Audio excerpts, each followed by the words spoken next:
Mari membaca 10 menit menggunakan telinga. Bab 4. Permenungan pada filsafat pertama, René Descartes, 1596-1650.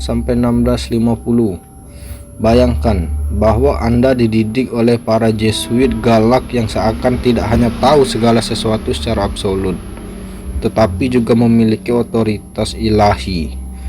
Mereka mengajari Anda bahwa bumi adalah pusat dari segala ciptaan. Matahari, planet-planet, dan bidang lapisan-lapisan langit mengelilingi Anda dalam lingkaran-lingkaran sempurna. Ketika melihat matahari terbit, Anda sungguh melihat matahari sedang bergerak ke atas dan menjauh dari horizon. Ketika Anda mengamati perbintangan yang melintas di angkasa malam, benda-benda tersebut sungguh mengelilingi Anda, pusat yang tidak bergerak dari ciptaan. Sekarang pikirkanlah, apa yang akan terjadi selanjutnya bila membaca laporan-laporan Galilei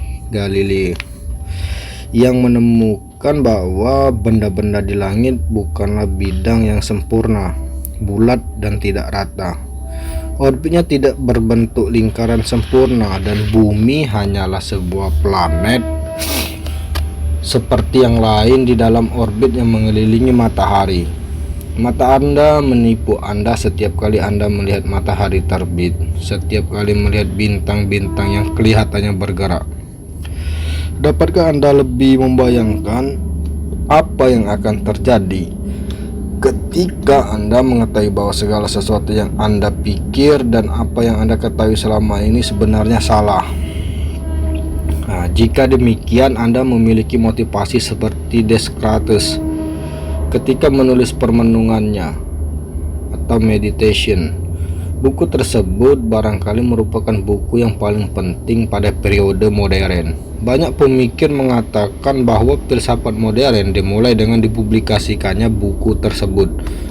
Di dalamnya, bangsa manusia berkembang sedikit demi sedikit, berhenti dari metode-metode dan perhatian bahasan para pemikir kuno dan abad pertengahan.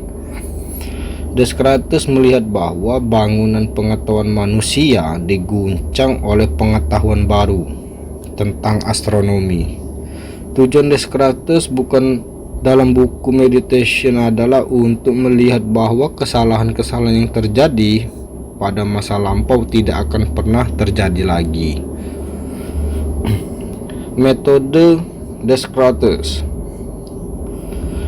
Model pemikiran Descartes sangat dipengaruhi oleh metode matematika.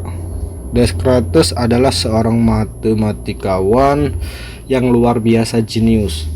Hal ini menjadi latar belakang mengapa Descartes membicarakan metode-metode matematika sebagai metode yang dapat digunakan dalam usaha memahami hal-hal selain matematika.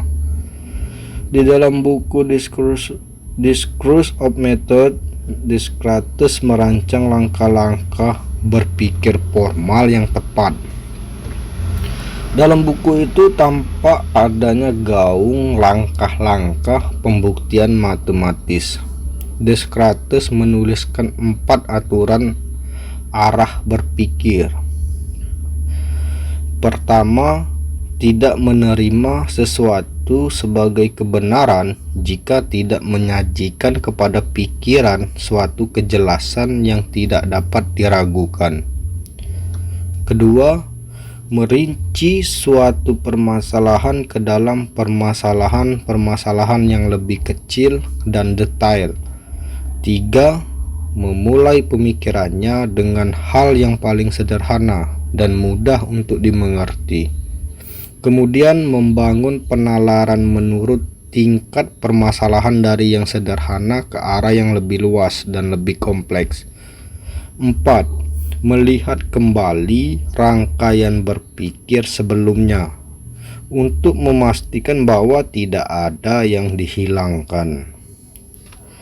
Buku meditation adalah usaha Descartes untuk mempraktekkan 4 aturan di atas. Ia membangun sesuatu yang kokoh dan mendasar dalam ilmu pengetahuan. Buku ini ditulis dalam bentuk sebuah seri catatan harian yang terdiri dari 6 renungan atau meditation. Descartes menuliskannya seolah-olah baru pertama kali membuatnya. Gaya penuturannya sangat menarik.